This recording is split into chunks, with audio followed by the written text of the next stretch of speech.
Hey guys, welcome back to my channel maths being simple. और कल हमने किया था section A question paper 2 from Gala assignment. ठीक है, गाला के जो मॉडल क्वेश्चन पेपर हैं उनमें से क्वेश्चन पेपर 2 हमने स्टार्ट किया था कल, उसका सेक्शन ए किया था और आज सेक्शन बी करने वाले हैं। तो हर एक सेक्शन को पूरा अच्छे से डिटेल में कर रहे हैं, इसलिए थोड़ा सा टाइम लग रहा है। और आप एक एक सम जाके देख सकते हो, बिल्कुल कॉन्सेप्ट के साथ पूरा समझाया है, इसीलिए थोड़ा सा ज़्यादा टाइम लग रहा है हमें सॉल्व करने में क्वेश्चंस। अदरवाइज़ ये बहुत इजी है अगर आप एक बार कंसेप्ट समझ जाओ तो आज हम क्वेश्चन पेपर 2 के सेक्शन बी को कर रहे हैं, उसके बाद सेक्शन सी डी ऐसे आगे बढ़ेंगे।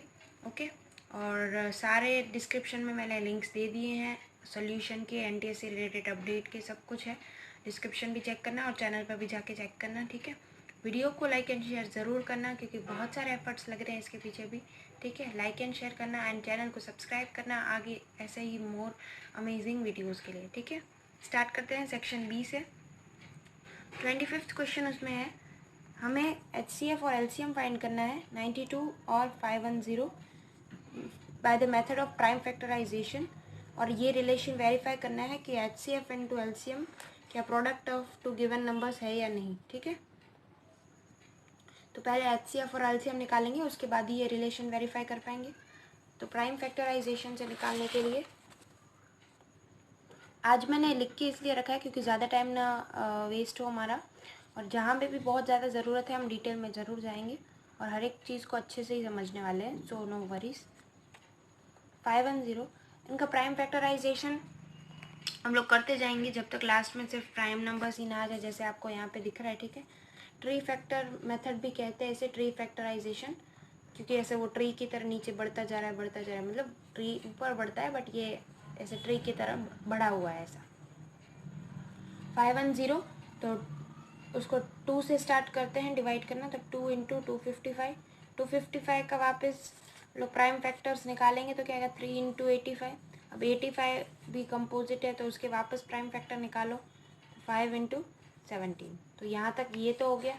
तो इसके लिए हमें क्या मिला, तो पहले ये वाले डिजिट्स लिखेंगे क्योंकि ये वालों का तो अभी वापस हो ही रहा है। जैसे आपको 510 में 2 इंटू 255 नहीं लिखेंगे क्योंकि उसका बाद में वापस हो रहा है। ठीक है, तो क्या करना है इजी हो इसके लिए, ये वाला डिजिट लिख दो, मतलब जहाँ तक जा रहा है, और लास्ट के 2 डिजिट लिख दो। तो 2 इंटू 3 और लास्ट के 2 डिजिट 5 इंटू 17। ठीक है, और 92 में 2 से स्टार्ट करें तो 2 इंटू 46, 46 के वापस फैक्टर्स 2 इंटू 23, 23 प्राइम नंबर है तो 23 इंटू 1 लास्ट ये आ गया। तो अगर इसके लिए लिखना है तो पहले वाले ये साइड के ये 2 डिजिट्स और लास्ट के ये, तो 2 इंटू 23 इंटू 1। यहाँ पे 2 नहीं, यहाँ पे चाहे जितने भी हो, जैसे यहाँ पे आपको इस एग्जाम्पल में दिख रहा होगा, पहले यहाँ के सब, ठीक है, सब वाले और फिर लास्ट के 2, ऐसे आपको लिखना है, लिख लेना है। HCF क्या होता है, हाईएस्ट कॉमन फैक्टर। तो इसमें से कॉमन फैक्टर कौन सा आ रहा है, हाईएस्ट वाला, वो देखेंगे। तो कॉमन तो सिर्फ 2 ही आ रहा है, तो हमारा HCF भी 2 ही होगा। और LCM क्या होता है, लीस्ट कॉमन मल्टीपल। तो कॉमन मल्टीपल कौन सा है, तो पहले तो ये देखो ये 2 कॉमन आ रहा है, तो पहले 2 यहाँ लिख देंगे और उसके बाद जो भी बच रहा है वो पूरा लिख देंगे यहाँ पे। LCM निकालना तो आता ही है, ये मैं इस टर्म में आपको इसलिए समझा रही हूँ ताकि ईजी रहे आपको याद रखना। ठीक है, 2 पहले कॉमन है इसलिए, और उसके बाद जो भी बचा है वो ये सब। ठीक है, उनका मल्टीप्लिकेशन जब आप करोगे, ये कैलकुलेशन भी आपको समझानी है इसलिए भी, पर ये भी मैंने खुद से ही की है कैलकुलेशन, आपको भी खुद से करने की प्रैक्टिस रखनी है क्योंकि आपके पास कैलकुलेटर नहीं होगा उस वक्त, तो आपको जितना खुद से करोगे उतनी आदत जल्दी पड़ जाएगी। ठीक है, और उसकी ट्रिक्स भी होती है, आप यूट्यूब पर बहुत सारे वीडियोस अवेलेबल हैं ही टिप्स एंड ट्रिक्स के, जिससे आप बड़े बड़े मल्टीप्लिकेशन बहुत आसानी से कर सकते हो, वो भी जाके देख लेना। तो ये 23460 ये LCM आया हमारा। तो LCM HCF दोनों मिल चुका है, अब हमें रिलेशन को वेरीफाई करना है। रिलेशन क्या दिया है, LCM into HCF equals to product of 2 given numbers, यानी 92 और 510 का अगर हम प्रोडक्ट लेंगे तो वो LCM इंटू HCF के इक्वल आएगा। तो पहले LHS को सॉल्व करते हैं, यहाँ पे लिख देते हैं LHS LCM into HCF। LCM क्या है 23460 इंटू 2, तो जब मल्टीप्लिकेशन करोगे तब आपके पास आएगा 46920। ठीक है, 46,920। ये तो इजी था मल्टीप्लिकेशन, कर सकते हो। अब राइट हैंड साइड को चेक करते हैं। प्रोडक्ट ऑफ 92 एंड 510, तो इनका प्रोडक्ट करोगे तब भी वही आएगा 46,920। तो इसको सेकंड बोल दिया, पहले वाले को फर्स्ट बोल दिया। As 1 equals to 2 then the given result is verified. ठीक है, रिजल्ट वेरीफाई हो गया क्योंकि ये दोनों इक्वल आ चुके हैं। अब 26th क्वेश्चन है, find the HCF and LCM of 144, 180 and 192। अब इन तीनों का HCF और LCM निकालना है आपको। तो सेम ट्री वाले मेथड से 144 पहले 2 से स्टार्ट करना है, हमेशा 2 से स्टार्ट करो, इजी रहता है। 2 इंटू 72, 72 के अभी भी फैक्टर्स आएंगे तो आगे बढ़ते रहो। 2 इंटू 36, 36 के और फैक्टर्स आएंगे तो 2 इंटू 18, 18 का भी आएगा, आगे बढ़ो। 2 इंटू 9, ठीक है, 9 के भी और आएंगे। 3 इंटू 3, तो यहाँ ख़त्म हो गया। 3 के बाद कुछ नहीं हो सकता क्योंकि 3 दोनों खुद ही प्राइम नंबर्स है, तो इसके आगे इसके फैक्टर्स नहीं आएंगे। 180 का देखते हैं। 2 इंटू 90, 90 के और आएंगे। 2 इंटू 45, 45 के भी फैक्टर्स आएंगे। 5 इंटू 9, 9 के भी आएंगे। 3 इंटू 3, यहाँ पे 5 प्राइम नंबर था तो इसके आगे इसका कुछ नहीं हो सकता, बट ये भी 9 का हो सकता था, इसलिए लास्ट हम लोग प्राइम नंबर्स तक गए, यानी 3 3 तक। इसके बाद 192, 2 इंटू 96, 96 के फैक्टर्स 2 इंटू 48, 2 से ही स्टार्ट करेंगे जब तक होता है तब तक। 48 में 2 इंटू 24, 24 का 2 इंटू 12, 12 का 2 इंटू 6, 6 का 2 इंटू 3। ये लास्ट दो प्राइम नंबर्स आके अब कुछ नहीं हो सकता। तो अब लिखना कैसे है, जैसे मैंने आपको बताया, पहले ये वाला सारा डिजिट्स लिख लो और फिर लास्ट के ये दोनों। ठीक है, यहाँ के जितने भी आते हैं पहले वो लिख लो और फिर लास्ट के दोनों, और यहाँ तक ही लिखना है। फिर अगर ये एक बार लिख दिया तो ये दो बार मत लिख देना। ठीक है, मतलब जैसे यहाँ पे लाइन में ऐसे चल रहे हो और यहाँ पे लाइन में आपने 3 भी इंक्लूड कर लिया तो फिर ये एक ही बार 3 लिखना, मतलब एक ही बार ये लास्ट का डिजिट लिखना। समझ आ रही है बात? इन शॉर्ट आपको लास्ट जो है उसको छोड़ के पहले यहाँ के पूरे डिजिट्स लिख लेने हैं। 2 2 2 2 और फिर ये 2, सब में हमने ऐसे ही लिखा है। तो इनको ये पावर के फॉर्म में लिखे तो क्या आएगा, 2 की पावर 4 इंटू 3 स्क्वायर, और इसको कितने 2 है यहाँ पे 2, तो 2 की पावर स्क्वायर, 3 कितने 2, तो 3 की पावर स्क्वायर, मतलब 3 की पावर 2 इंटू 5। और 192 में 2 की पावर 5 आएगा, सॉरी 6 आएगा, 6 है, 6 बार है 2 मल्टीप्लिकेशन में, तो 2 की पावर 6 इंटू 3। HCF के लिए हम कॉमन निकालते हैं, फैक्टर क्या है, तो 2 की पावर कॉमन, तो हम तीनों में से कॉमन निकाल सकते हैं। तो 2 की पावर 2, 2 की पावर 2 तीनों में से कॉमन निकलेगी, और 3 एक ही बार निकाल सकते हैं क्योंकि यहाँ पे तो 2 बार निकल जाएगा बट यहाँ पे एक ही है। तो 2 की पावर 2 इंटू 3 इतना कॉमन निकलेगा। तो 2 की पावर 2 क्या होता है, 4 इंटू 3 इक्वल्स 12। तो HCF हमारा आ गया 12। LCM को क्या करेंगे, तो पहले कॉमन क्या आ रहा था, तो कॉमन यही आ रहा होगा जो HCF में आया, जैसे कि 2 की पावर 2 इंटू 3, तो उसको पहले लिख लेना। उसके बाद जो भी बचा है वो आपको लिख लेना है। जैसे यहाँ पे 2 की पावर 2 और 3 निकालने के बाद क्या बचेगा, 2 की पावर 2 और 3 ही बचेगा। 4 है पावर, 2 निकाल चुके हैं तो 2 बचेगी, और 3 2 है, 1 निकाल चुके हैं तो 1 बचेगा। तो ये 1, यहाँ पे मैं आपको समझाती हूँ अच्छे से, 1 मिनट। हाईएस्ट पावर हमारे पास कितनी है, 2 की पावर 6, उसमें से 2 की पावर 2 निकाल चुके हैं। ठीक है, निकाल चुके हैं तो कितनी बचेगी, 4 बचेगी। तो 2 की पावर ये 4, एक ही 3 बचा था क्योंकि मैक्सिमम 2 था, 1 निकाल चुके हैं तो 1 3 और 1 5 यहाँ से। ठीक है, तो 2 की पावर, अब भी इन दोनों को साथ में मल्टीप्लिकेशन में, ये आपको पता होगा कि 2 की पावर 2 और 2 की पावर 4 ऐसे साथ में मल्टीप्लिकेशन में है तो पावर्स ऊपर की ऐड हो जाएंगी। तो वैसे ही 2 और ये 4 ऐड हो गए, 2 की पावर 6 इंटू 3 की पावर स्क्वायर, सेम 3 में भी 1 1 ऐड हो गया ऊपर, इंटू 5। मल्टीप्लिकेशन करोगे तो आएगा 2880, यानी 2880। तो अब 27th क्वेश्चन को देखते हैं। इसमें हमें पॉलिनॉमियल दी गई है x² - 3, उसके हमें ज़ीरोज़ पहले फाइंड करने हैं और उसके बाद रिलेशनशिप वेरीफाई करना है जो हम ज़ीरोज़ और कोफिशिएंट ऑफ पॉलिनॉमियल के बीच करते हैं। तो पहले फाइंड करेंगे इसके ज़ीरोज़ और उसके बाद आगे देखेंगे। ठीक है, तो x² - 3, यहाँ पे कोई x का टर्म नहीं है तो हम डायरेक्टली एक्स स्क्वायर में आंसर निकाल पाएंगे, ठीक है। वेरिएबल एक्स स्क्वायर है यहाँ पे, तो जो भी हम इक्वेट टू ज़ीरो करके दूसरी साइड हमें मिलेगा वो एक्स स्क्वायर का आंसर होगा, और उसी में से उसका अंडर रूट लेके हम एक्स फाइंड कर सकते हैं। तो एक्स स्क्वायर माइनस 3 को हम 0 पुट कर देंगे, तो 0 पुट करने के बाद 3 दूसरी साइड जाएगा तो माइनस से प्लस, या फिर दोनों साइड +3 ठीक है। तो एक्स स्क्वायर इक्वल्स टू 3 मिल जाएगा हमें। दोनों साइड अंडर रूट लेते ही एक्स स्क्वायर का एक्स बन जाएगा और 3 का √3, पर ये एक्स जो हमें मिलेगा वो प्लस और माइनस होगा, क्योंकि रूट्स 2 मिलेंगे, क्योंकि अगर आप √3 का स्क्वायर करो तो भी 3 आएगा, माइनस √3 का स्क्वायर करो तो भी 3 ही आएगा। तो हमें दोनों लेके चलना है, तो हम एक्स को प्लस और माइनस √3 दोनों लेंगे, और उसके बाद आगे उसकी रिलेशनशिप को वेरीफाई करते हैं। तो हमारे पास यहाँ पे हमें पता है कि सम ऑफ द ज़ीरोज़ के लिए कौन से कोफिशिएंट यूज़ होते हैं पॉलिनोमियल के लिए। तो सम ऑफ द ज़ीरोज़ हम बता सकते हैं बाय -b/a, -b/a से सम ऑफ द ज़ीरोज़ बता सकते हैं। सम ऑफ द ज़ीरोज़ यहाँ पे क्या होगा, दोनों रूट का सम, तो एक है +√3, एक है -√3, तो कैंसिल होके सम क्या आ जाएगा, 0 आ जाएगा, ठीक है। तो इसे हम अगर अभी 1 कह दें, तो अभी हम पहले इसके बाद -b/a को फाइंड करेंगे, देखते हैं वो 0 के इक्वल आ रहा है कि नहीं। तो -b/a इक्वल्स टू, b का टर्म कौन सा होता है, अगर हम क्वाड्रेटिक इक्वेशन लिखें तो x² + bx + c, तो b किसका कोफिशिएंट है, x का, बट हमें जो आगे पॉलिनोमियल दी है उसमें तो x का टर्म ही नहीं है, मतलब b 0 है, तो माइनस पहले हम बाहर रखेंगे और b की जगह 0, a की जगह 1, क्योंकि x² के साथ कोफिशिएंट 1 है, तो क्या आ गया, 0 आ गया।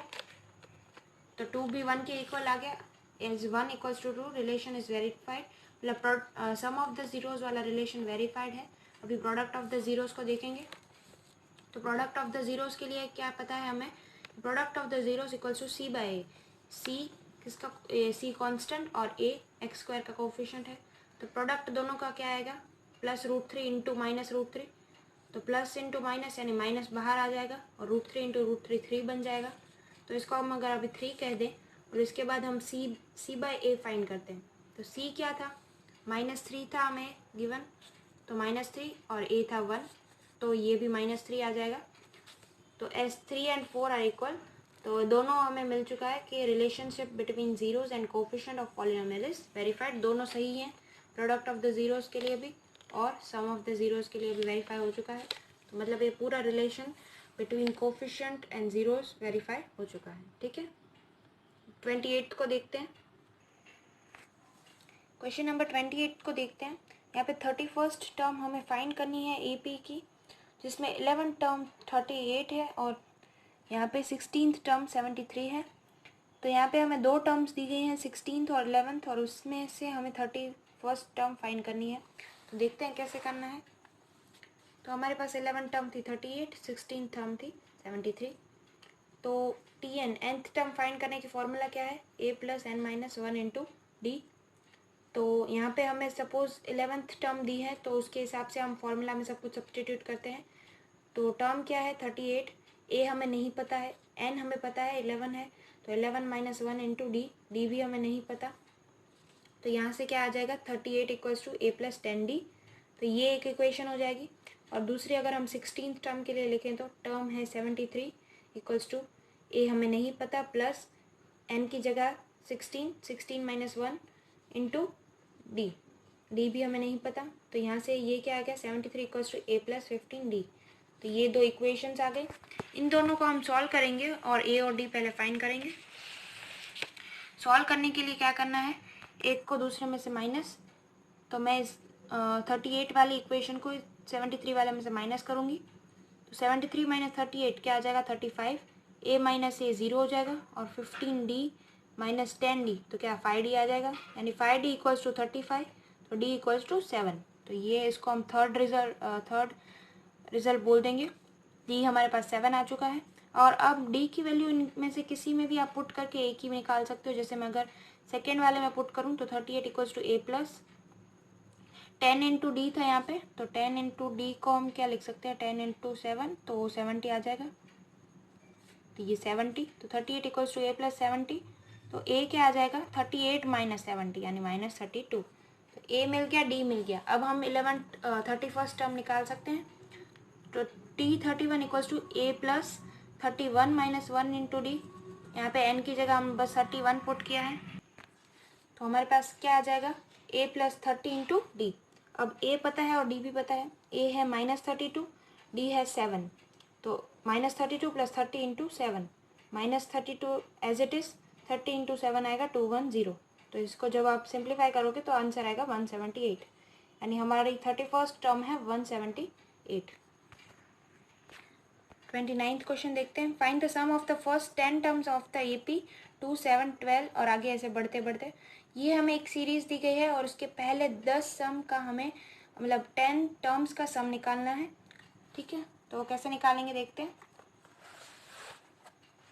ये हमारे पास सीरीज है, ठीक है, ये सीरीज, तो इससे हम पहले जो जो चीज़ें हम पता लगा सकते हैं वो लिख लेते हैं, ठीक है। आगे बहुत ही हेल्पफुल होगा। जब भी ऊपर आपको सीरीज दी है तो ए लिख लो, डी लिख लो, उसमें से जो भी चीज़ें आपको पता लग रही हैं वो सारी लिख लो, क्योंकि आगे जब भी आप फॉर्मूला लगा के तो सब्सटीट्यूट करना ईजी रहेगा। फॉर्मूला जब भी लगाओगे तो ए यानी फर्स्ट टर्म क्या है वो 2 है, डी यानी क्या है second term minus first term 7 minus 2 यानी 5, ए मिल गया, डी मिल गया। अब सम के लिए फॉर्मूला क्या है n/2 into 2a plus n minus 1 into D.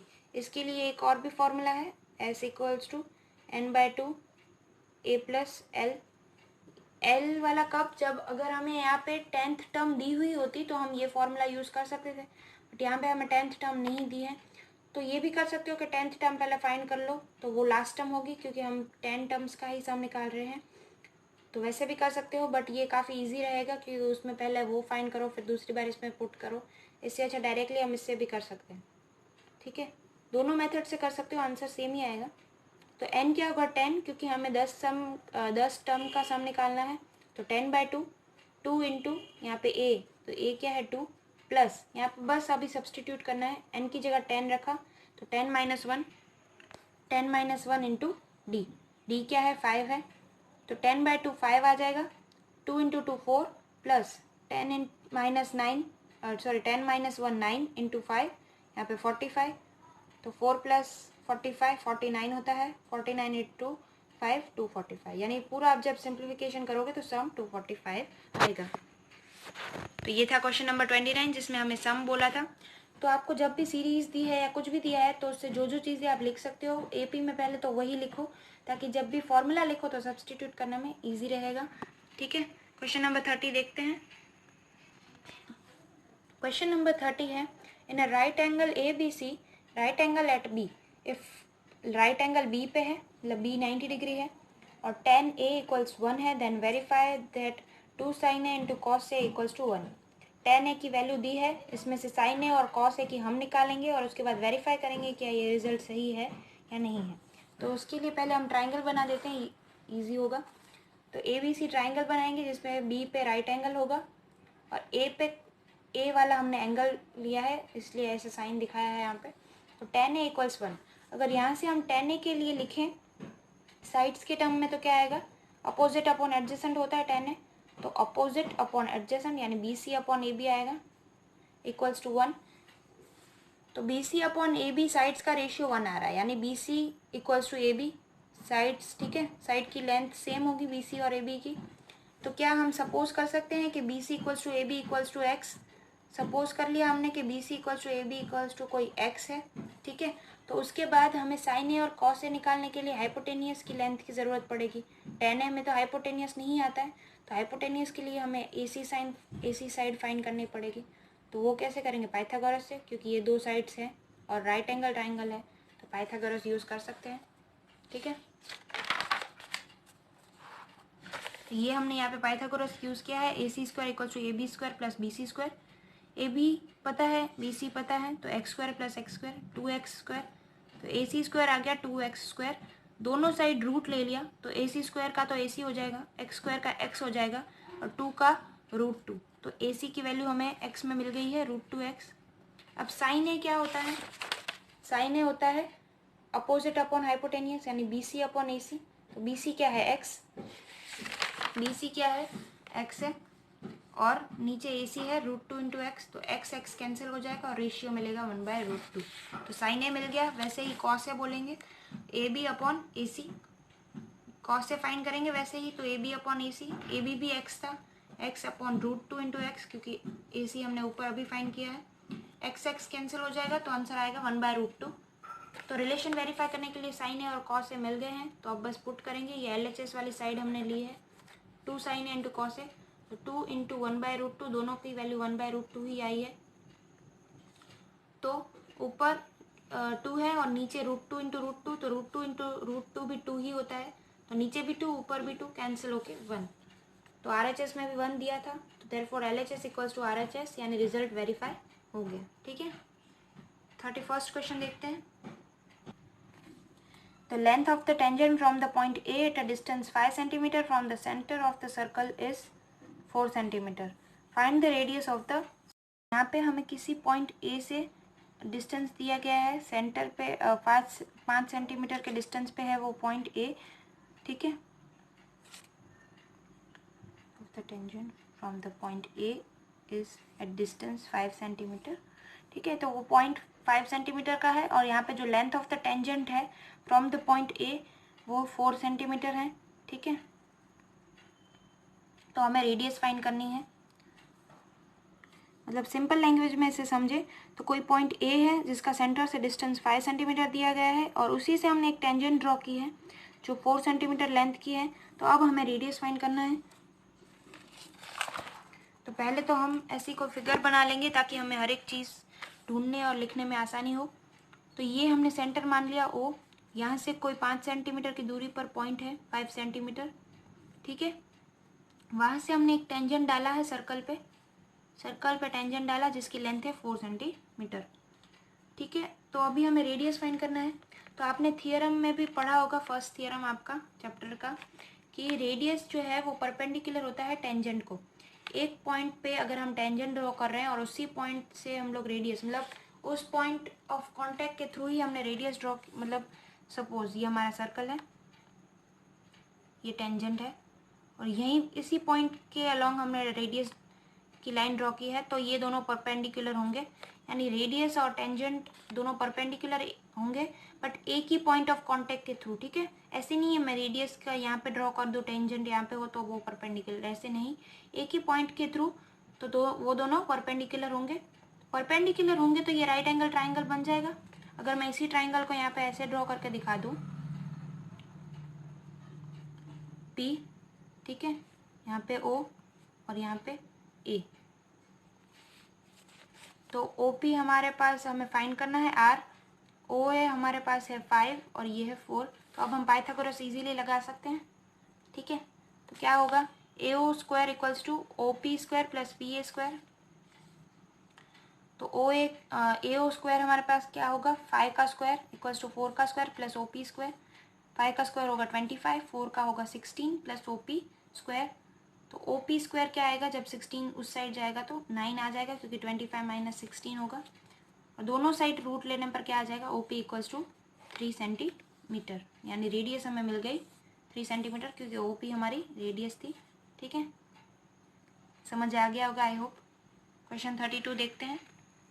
और यहाँ पे एक बात ये कहना चाहूँगी कि आपको तो आई थिंक सेक्शन बी में 12 क्वेश्चन है और उसमें से आपको 9 ही अटैम्प्ट करने हैं। हाँ, 9 ही अटैम्प्ट करने हैं क्वेश्चन 12 में से, बट यहाँ पे हम सभी कर रहे हैं क्योंकि हम यहाँ पे आपके लिए सॉल्व कर रहे हैं, मतलब आपको सोल्यूशन पूरा समझा रहे हैं, एक्सप्लेन कर रहे हैं हर एक सम का। तो वो हमारी जिम्मेदारी है कि हम आपको सारे सम्स एक्सप्लेन करें, फिर आप चाहे उसमें से कोई भी 9 अटैम्प्ट करें बोर्ड के पेपर में भी। ठीक है, बट ध्यान से चूज़ करना, वही 9 चूज़ करना जो आपको अच्छी तरह से आते हैं, फिर उसमें भी कोई गड़बड़ मत कर देना, जो अच्छे से आते हैं वही क्वेश्चन चूज़ करके अटैम्प्ट करना। ठीक है, क्योंकि ये ऑप्शन वाला सिस्टम बहुत अच्छा है आपके लिए, इंटरनल ऑप्शंस भी मिल रहे हैं आपको। ठीक है, 32 क्वेश्चन देखते हैं। Point S lies in the exterior of the circle with the center P and radius 33 cm. A tangent from S touches the circle at T and ST equals to 56 cm. Find the distance of S from the point. ये same 31st question जैसा ही है। अगर आपने 31 अच्छे से समझ लिया तो 32 में कुछ भी नहीं है, बस फिगर बनाओ और चीज़ें समझ अपने आप आ जाएगी। कहा है कि सेंटर पी है और रेडियस 33 है, बाहर से कोई एस पॉइंट है, ठीक है, और वहाँ से हमने टेंजेंट डाली तो वो सर्कल को टी पे टच कर रही है, टी पे टच कर रही है, तो एस टी का डिस्टेंस यानी लेंथ ऑफ द टेंजेंट 56 दी है और रेडियस हमें 33 गिवन है, तो हम क्या करेंगे पी से टी तक को 33 कहेंगे क्योंकि वो भी रेडियस ही होगा। और हमें फाइंड करना है एस पी यानी distance of the point S from the centre P. तो इसके लिए भी सेम क्या करेंगे, पाइथागोरस लगाएंगे। ये भी एक ट्राइंगल है, इस ट्राइंगल को भी हम बाहर ऐसे ड्रॉ करें। नहीं समझ में आ रहा है तो ऐसे साइड मतलब पीछे रफ वर्क के लिए जो भी प्लेस दी गई होगी वहाँ पे ड्रॉ कर लो। तो ये राइट एंगल है टी पे, ये हो जाएगा पी और ये है एस, ठीक है। तो टी पे राइट एंगल है, एस टी हमें पता है 56, एस पी हमें फाइंड करना है और ये हमारे पास है 33। तो बस पाइथागोरस यूज़ करना है। क्या करेंगे, S P square equals to S T square plus T P square. S T का है 33 और टी पी है 56, तो दोनों का स्क्वायर कर लेंगे। दोनों का स्क्वायर करो तो क्या आएगा 1089 प्लस 3136, सम करोगे तो आएगा 4225। और दोनों साइड अंडर रूट ले लोगे तो आपको पता चलेगा कि ये जो है 4225 वो स्क्वायर है 65 का, यानी इसका अंडर रूट लेंगे तो 65 आएगा। ये छोटे छोटे स्क्वायर कैसे निकालना है, स्क्वायर रूट कैसे निकालना है बड़े नंबर्स का, उसके लिए बहुत सारे टिप्स एंड ट्रिक्स के वीडियो अवेलेबल हैं यूट्यूब पे। एक बार जाके चेक करना। नहीं समझ में आ रहा है, नहीं मिल रहा है तो मुझे बताना, मैं आपके लिए लेकर आऊँगी वो वाले वीडियोज़ भी टिप्स एंड ट्रिक्स के लिए, ठीक है। तो यहाँ से हमें एस पी मिल गया है 65 मिल गया। एस पी यानी point of the distance of the point S from the centre P हमें मिल गया 65 सेंटीमीटर। यूनिट दिया है तो ज़रूर लिखना है, नहीं दिया है तो कुछ भी लास्ट में ऐसे लिख दो। अगर यूनिट में कुछ नहीं दिया तो आप ऐसे लिख सकते हो 65 यूनिट्स, बट यहाँ पे दिया है तो हम वही लिखेंगे। Question number 33, out of the two concentric circles, the radius of the outer circle is 25 centimeter and the chord AC of the length 48 centimeter is a tangent to the inner circle. Find the radius of the inner circle. Concentric circle क्या होता है, जिनका radius same centre same हो और वो ऐसे दो circle मतलब ऐसे सिचुएटेड, मतलब ऐसे कह सकते हो एक के अंदर दूसरा सर्कल हो और दोनों के सेंटर सेम है, दोनों की सेंटर सेम है और हमें एक कॉर्ड दी गई है एसी, आउटर सर्कल की कॉर्ड है जो इनर सर्कल के लिए टेंजेंट का काम कर रही है। यानी कॉर्ड क्या होती है, सपोज ये कॉर्ड है और यहाँ पे अंदर में एक और सर्कल ड्रॉ कर दूँ तो वो ये सेकंड वाले के लिए तो ये टेंजेंट हो जाएगी, तो ये दूसरे वाले सर्कल के लिए टेंजेंट का काम करेंगे।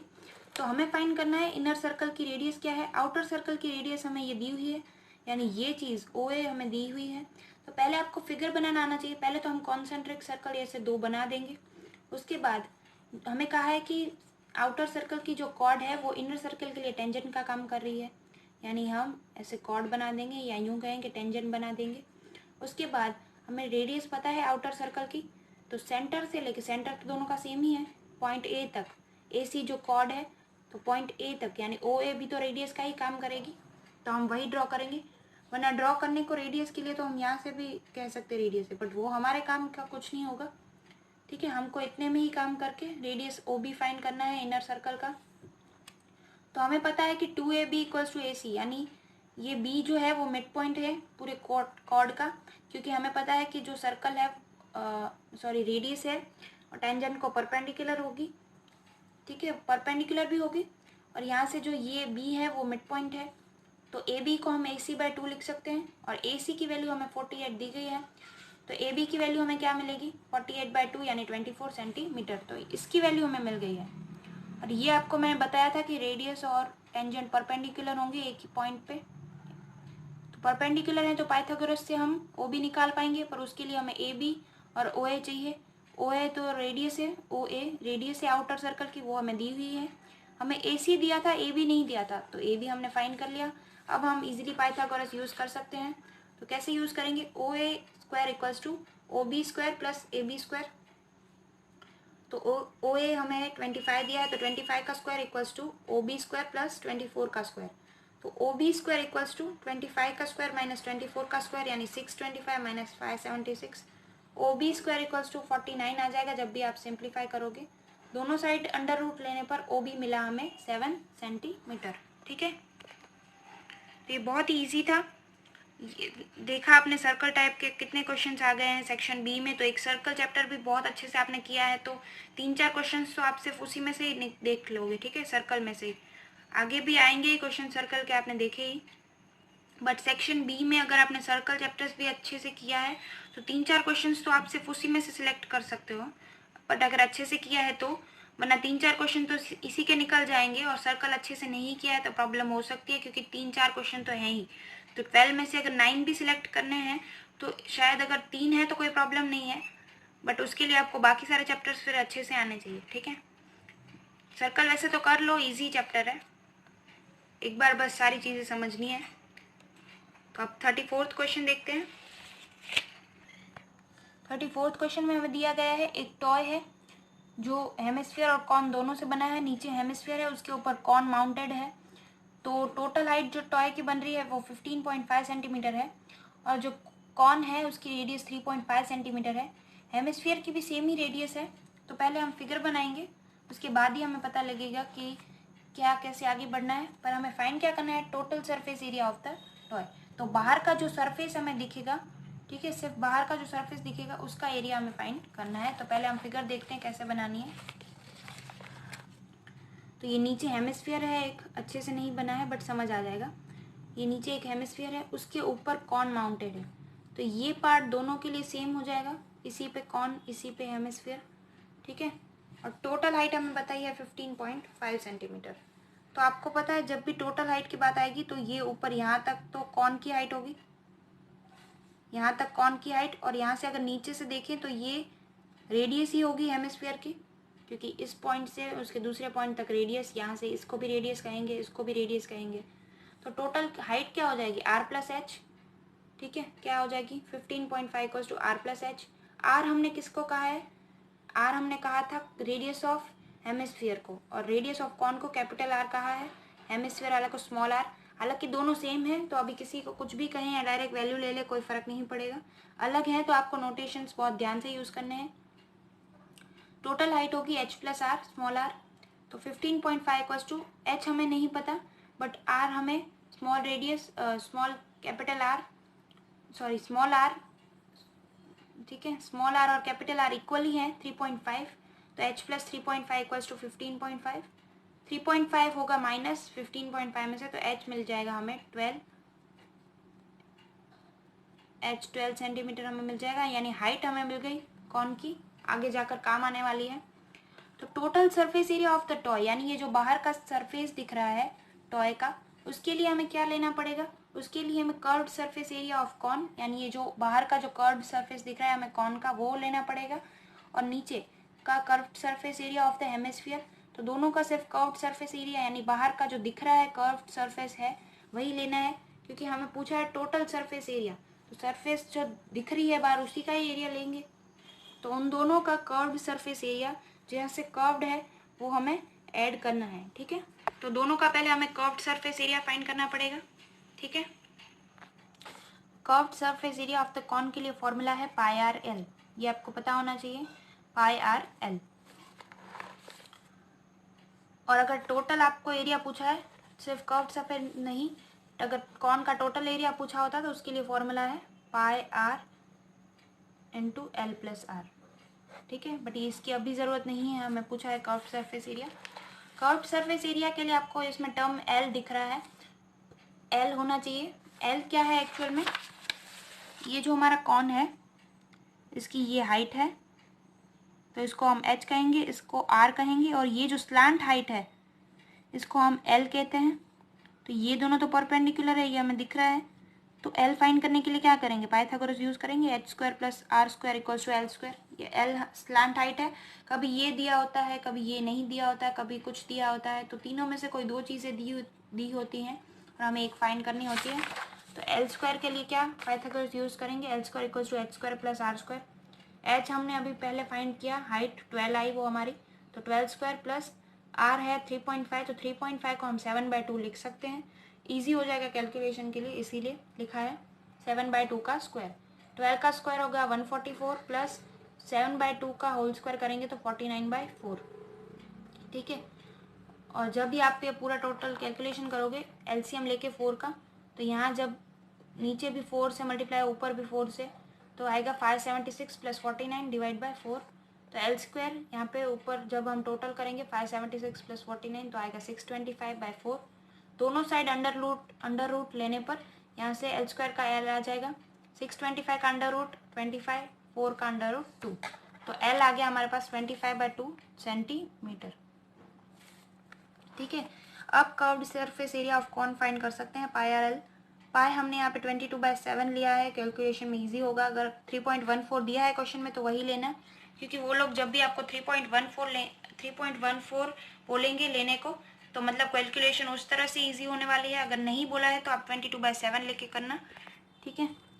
और आर हमें लेना है 7/2 इंटू एल हमारे पास आया 25/2। तो यहाँ से देख रहे हैं 7 से 7 कैंसिल, यहाँ से 2 1 जा 2 11 जा, तो क्या बचा हमारे पास 11 × 25/2। तो 11 × 25 कितना होता है 275, नीचे 2 है ही तो 275/2। तो curve surface area of cone आ गया 275/2 = 137.5 सेंटीमीटर स्क्वायर। तो हमारे पास कर्व सरफेस एरिया कॉन का इतना आ चुका है। अब हेमिस्फीयर का फाइंड करेंगे, तो हेमिस्फीयर के लिए फॉर्मूला क्या है 2πr²। 2πr², तो 2 इंटू पाई हमने 22/7 लेना है, 22/7 इंटू r² यानी 7/2 इंटू 7/2। 7 7 यहाँ से कैंसिल हो जाएगा। ठीक है, 1 2 से 1 2 कैंसिल हो जाएगा। और यहाँ पे दिखाती हूँ मैं आपको अच्छे से, 22 इंटू 22/7 इंटू 7/2 इंटू 7/2। 1 7 से 1 7 कैंसिल, तो 1 7 बचेगा, वो हमने यहाँ पे लिख दिया है, उसका अभी कुछ नहीं होना। तो 1 2 से 1 2 भी कैंसिल, और यहाँ पे 2 1 जा 2 11 जा, तो ऊपर क्या बचा हमारे पास 11 × 7। तो आंसर क्या आएगा 77 centimetre square curved surface area of hemisphere. तो अभी टोटल सरफेस एरिया हमें फाइंड करना था, तो उसके लिए हम दोनों का कर्व्ड सरफेस एरिया प्लस करने वाले हैं। ठीक है, तो दोनों का प्लस करेंगे तो 137.5 centimetre square plus 77 centimetre square, तो टोटल आंसर हमारे पास आएगा 214.5 सेंटीमीटर स्क्वायर। तो ये हमारे पास टोटल सरफेस एरिया आ गया है। ठीक है, अब क्वेश्चन 35 को देखते हैं। ये आपको समझ में आया होगा, नहीं समझ में आया तो रिवाइंड करके देखो, बहुत क्लियरली आपको समझाया है। थोड़ा सा स्पीड कम करके देखो अगर नहीं समझ में आ रहा है, या पहले तो जाके सारी फॉर्मूलाज या कंसेप्ट रिवाइज करो।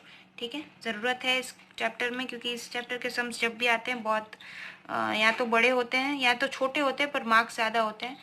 बट अगर इसमें अंडरस्टैंडिंग अच्छी है तो कोई दिक्कत नहीं आएगी। ठीक है, तो 35वां क्वेश्चन फाइनली हमारे स्टैटिस्टिक्स का आ चुका है। ठीक है, इस क्वेश्चन को या तो कई लोग देखते ही करना स्टार्ट कर देंगे या तो देखते ही छोड़ देंगे। इस चैप्टर में यही होता है, या तो बहुत अच्छा लगता है या तो बिल्कुल नहीं अच्छा लगेगा, क्योंकि इसमें टेबल्स होंगे, थोड़ी सी कैलकुलेशन बढ़ेंगी, पॉइंट आएंगे। या तो कुछ लोग देखते ही करेंगे, मज़ा आता है, वरना तो कुछ लोग देखते ही छोड़ देंगे। तो हम लोग करेंगे यहाँ पे, क्योंकि हमको सारे क्वेश्चन करने हैं, और वरना भी करना चाहिए, बिकॉज आपको पता है कि कैसे यूज़ करनी है फॉर्मूलाज, तो ये बिल्कुल ईजी है। यहाँ पे हमें मीन फाइंड करना है। क्लासेस दिए हैं 200 to 299, 300 399, 400 to 499। तो यहाँ पे आपको पहले इसमें सारे क्लासेस और फ्रीक्वेंसी का टेबल बना लेना है। बट यहाँ पे हमारे जो क्लासेस हैं वो कंटिन्यूस नहीं है। आपको दिख रहा है 200 से 299, फिर 299 नहीं आएगा, 300 डायरेक्ट आ रहा है। तो पहले हमें इसे कंटिन्यूस बनाना पड़ेगा। कंटिन्यूस बनाने के लिए हम क्या करते हैं, लोअर लिमिट में से -0.5 करते हैं और अपर वाले में 0.5 ऐड करते हैं। तो इसमें से 0.5 माइनस किया तो क्या आएगा 199.5, और इसमें ऐड करेंगे तो 299.5। वैसे ही आगे आप जब पूरा लिख लोगे तो सेम नीचे आएगा 299.5, 399.5। इन शॉर्ट, जो आपके पहले वाले क्लास की अपर लिमिट और उसकी सक्सीडिंग क्लास की यानी उसके बाद वाले क्लास की लोअर लिमिट दोनों सेम होनी चाहिए, तभी क्लासेस कंटिन्यूस कहेंगे। तो उसके लिए जो लोअर लिमिट है क्लास की, लोअर बाउंड्री पॉइंट जो है उसमें से 0.5 माइनस करेंगे और अपर वाले में 0.5 ऐड करेंगे, तो ये कंटिन्यूस हो जाएंगे। उसके बाद ये फ्रीक्वेंसीज लिखी है। इसमें मीन तो आप फाइंड तो किसी भी मेथड से कर सकते हो, जैसे sigma F I x I upon sigma F I. But हम लोग कब ये वाली मेथड प्रेफर नहीं करेंगे, जब फ्रीक्वेंसी या फिर एक्स आई बड़ा आ रहा है, बड़े टर्म्स में आ रहा है, और या तो फिर वो पॉइंट में आ रहा है, क्योंकि जब कैलकुलेशन बहुत बढ़ जाएगी और आपके पास कैलकुलेटर नहीं होगा। सो एफ आई एक्स आई वाली मेथड से इसमें तो करना ही मत, ठीक है, करना चाहते हो, बहादुर हो, कैलकुलेशन कर पाओगे सारे टाइम पे तो कर लेना, वरना मत करना, क्योंकि देखो FI में ही कितने बड़े बड़े टर्म्स हैं यहाँ पे, और XI में तो पूछो ही मत, पॉइंट में टर्म्स है और वो भी इतने बड़े हैं। तो या तो एज्यूम्ड मीन मेथड से कर लो या स्टेप डिविएशन से कर लो। एज्यूम्ड मीन वाले में भी थोड़ा सा बड़ा हो जाएगा, मतलब आपकी इच्छा है, दोनों वैसे तो इजी होंगे कंपेयर टू FI XI वाले मेथड से, डायरेक्ट मेथड से। तो मैंने यहाँ पे UI से कराया है, आप DI वाले से भी कर सकते हो, आंसर बिल्कुल सेम ही आना है, ठीक है। तो DI क्या होगा, XI माइनस A, तो उसके लिए हमने A मानना पड़ेगा, तो XI पहले हमने सारे फाइंड कर लिए हैं। XI कैसे फाइंड करेंगे, मिड पॉइंट, तो ये जो हमने ये वाले में से मिड पॉइंट लेना है, ठीक है। मिड पॉइंट क्या होगा, इन दोनों को ऐड करो, लोअर बाउंड्री पॉइंट और अपर बाउंड्री पॉइंट को ऐड करने के बाद डिवाइड बाय 2 करो, जो आएगा वो मिड पॉइंट होगा। जैसे 199.5 और 299.5 को हम ऐड करेंगे तो हमारे पास 501 आएगा, एडिशन के बाद जो हमारे पास आंसर आएगा वो होगा 501, उसको डिवाइड बाय 2 करेंगे तो हमारे पास आएगा 249.5, ठीक है। सॉरी 501 नहीं, 499 आएगा, उसका मिड पॉइंट लोगे तो 249.5, इनको ऐड करोगे तो क्या आएगा 699 आएगा। 699 को जब डिवाइड करोगे तो 349.5, मतलब अब क्या करना है कि एक बार एक का मिड पॉइंट मिल गया तो क्लास लेंथ क्या 100 आएगी हमारी, क्योंकि माइनस करके देख लो 299.5 में से 199.5, तो जो क्लास लेंथ या फिर length of the class interval आप बोलते हो या क्लास की साइज बोलते हो वो 100 आएगी। तो मिड पॉइंट में बस क्या करते जाना, अब 100 ऐड करते जाना, तो 249.5 में 100 ऐड करेंगे तो 349.5, उसमें ऐड करेंगे 100 तो 449, तो ऐसे पूरी XI की कॉलम मिल जाएगी। अब जो बीच वाला है उसको हम A कह देंगे, या किसी को भी A कह सकते हो, ऐसा कुछ ज़रूरी नहीं है, किसी को भी कहा जा सकता है A। तो अब DI के लिए क्या करेंगे, XI minus A, XI A हमने इसको बोला है, और XI माइनस A यानी ये जो ऑब्जर्वेशन है उसमें से A माइनस करके पूरी कॉलम बनाएंगे, तो 249.5 माइनस 549.5, तो हम पहले ऐसे ही देख लेते फिर माइनस साइन लगा देंगे, या तो फिर ऐसे ही करते 249.5। तो इसमें से अगर मैं ये माइनस करूँ तो ये तो 0.5 minus 0.50, 9 minus 9 0, 4 minus 4 0, 2 minus 5 minus 3, ये पूरा माइनस में आंसर आएगा, तो यहाँ पे आएगा माइनस 300। फिर 349.5 में से करोगे तो माइनस 200 आएगा, ऐसे चलेगा। फिर इसमें से करोगे तो माइनस 100, और यहाँ जब पहुँचेंगे तो XI भी यही है और A भी यही है, तो 549.5 माइनस 549.5 तो 0, नीचे 100 200 300, ये पूरी कॉलम आप बना सकते हो। एक बार आपको पता चल जाए कि पैटर्न कैसे फॉलो हो रहा है फिर आप बना सकते हो। और UI की कॉलम, DI तो ऐसे फाइंड होता है, UI कैसे फाइंड होता है, UI को हम लिखते हैं XI minus A by C या H, जो भी लिखो, C मतलब क्लास लेंथ है, तो C हमारे पास 100 है, तो इसको बस हम 100 से डिवाइड करके लिखेंगे तो वो हमारी UI की कॉलम होगी, ठीक है। 300 डिवाइड बाय 100 तो माइनस में 3, क्योंकि ये आगे माइनस की साइन है। 200 डिवाइड बाय 100 करेंगे तो -2 आएगा, माइनस की साइन है इसलिए। माइनस 100 डिवाइड बाय 100 तो -1, फिर 0 101। आपको एक बार यहाँ पे पता लग जाए ऊपर, तो UI की कॉलम, UI में बोल रही हूँ, ऐसा पता लग जाएगा, ऊपर से ऐसे माइनस में चलते आएंगे, यानी एक तरह का Y एक्सेस ही आपको यहाँ पे दिखेगा, -3 -2 -1, फिर 0, फिर 1 2 3, ठीक है। ये आपको पैटर्न पता चल ही जाएगा यहाँ से, -3, फिर पता चल जाएगा कि -2 -1 0 1 2 3, जब तक चलता है तब तक, ठीक है।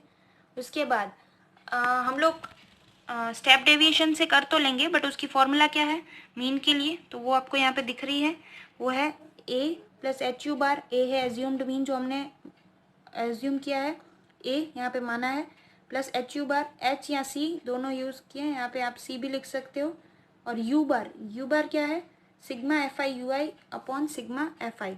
सिग्मा FI तो हम यहाँ से फ्रीक्वेंसी का टोटल कर लेंगे तो यहाँ से हमें 600 मिल जाएगी, बट FI UI का सम, तो उसके लिए UI की जो कॉलम फाइंड की है उसको FI से मल्टीप्लाई करके लिखते हैं, तो 3 इंटू -3 -9। यहाँ पे केयरफुल लेना, या तो पहले रफ वर्क में कर लेना फिर यहाँ पे आके लिख देना, क्योंकि यहाँ पे बीच में भी बहुत सारे कॉलम्स हैं तो गड़बड़ ना हो जाए उसकी ध्यान रखना। 61 इंटू -2 तो -22। अब आपको दिख रहा है FI और UI का मल्टीप्लिकेशन कर रहे हैं तो वो काफ़ी ईजी है, ठीक है, हमारे लिए करना, पर अगर यही XI के साथ करते या यही DI के साथ करते तो शायद बड़ा हो जाता था। तो 118 इंटू -1 तो -118, फिर यहाँ पे तो 0 ही है, तो यहाँ पे कुछ भी हो तो 0 ही आंसर आना है। 126 इंटू 1 तो 126, 151 इंटू 2 तो 302, 2 इंटू 3 तो 6। अब इनका टोटल कर दोगे, टोटल कर लेना तो आंसर आएगा 185। तो यू बार के लिए हमें मिला 185/600, तो इसका फाइनल आंसर आएगा 37/20। यू बार हमें मिल चुका है, सी हमारे पास है, ए हमारे पास है। अब मीन फाइंड कर सकते हैं।